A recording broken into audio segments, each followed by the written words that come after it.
সমাজ কল্যাণ মন্ত্রী ডক্টর এ.জেড.এম জাহিদ হোসেন বলেছেন, আগামীর বাংলাদেশ হবে বৈষম্যহীন, সুখী, সমৃদ্ধ ও গণতান্ত্রিক বাংলাদেশ।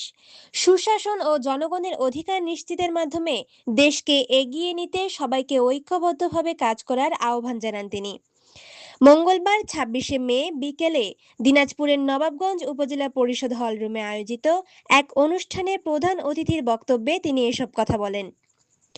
অনুষ্ঠানে ঘূর্ণিঝড়ে ক্ষতিগ্রস্ত পরিবারের মাঝে জি আর চাল বিতরণ করা হয়। এছাড়া দুস্থ, অসহায়, প্রতিবন্ধী ও গৃহহীনদের মাঝে অনুদানের চেক এবং শিক্ষার্থীদের আর্থিক সহায়তা প্রদান করা হয়। এ সময় উপজেলা ভারপ্রাপ্ত নির্বাহী অফিসার সাজিদুল মাহমুদ, সহকারী পুলিশ সুপার হারিস উদ্দিন, ওসি আব্দুল কুদ্দুস, উপজেলা বিএনপির নেতৃবৃন্দ সহ স্থানীয় গণ্যমান্য ব্যক্তিরা উপস্থিত ছিলেন।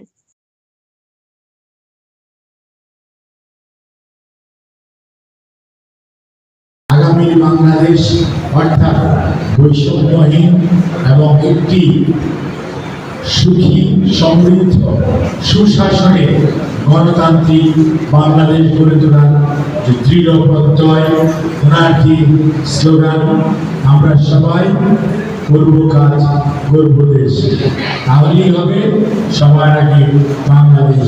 অর্থাৎ সেই বাংলাদেশ, যে বাংলাদেশে কোনো ক্ষুধা, দারিদ্র এবং অশিক্ষা, কুশিক্ষা থাকবে না।